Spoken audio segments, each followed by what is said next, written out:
Basın önüne geç. Şu an itibariyle basın açıklamasına müsaade etmiyoruz. Basın önüne geçiyorsunuz. Li bajarê Amedê 5 partî û rêxistinên Kurdî li qada Şeyx Saîd êrîşa Îranê ya li ser pêşmergeyên Herêma Kurdistanê bi bilindkirina alan şermezar kirin. Lütfen karşı karşıya gelin arkadaşlar.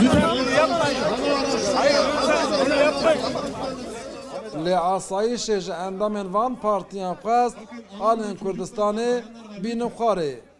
Ala Kurdistan'ı ev ilvi velatı bilind bibe bilind.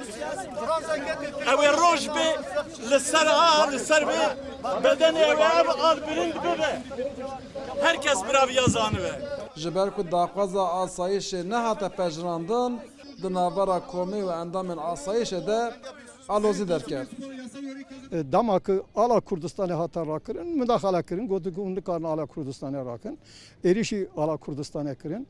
Endamên partiyên ku bi hev re êrîş şermezar kirin, xwestin êrîşên Îranê yê li ser başûrê Kurdistanê di demeke herî zû bêne rawestandin.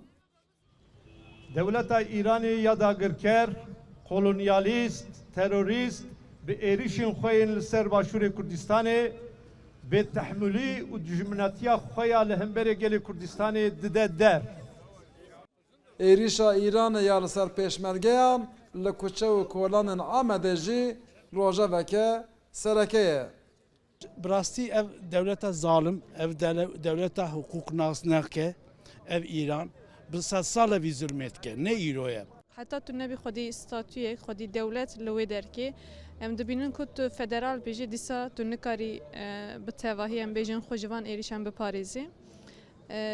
Yani ji ber wî divê derdest êdî çareseriyekî mayînde bêdîtin ji bo qedera milletê Kurd. Çaralî perçê Kurdistanê.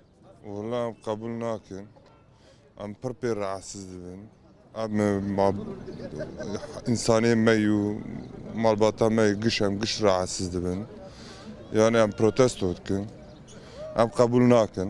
Li gorî xelkê Amedê rêya herî aqilane ji bo Îranê naskirina mafên Kurdan e.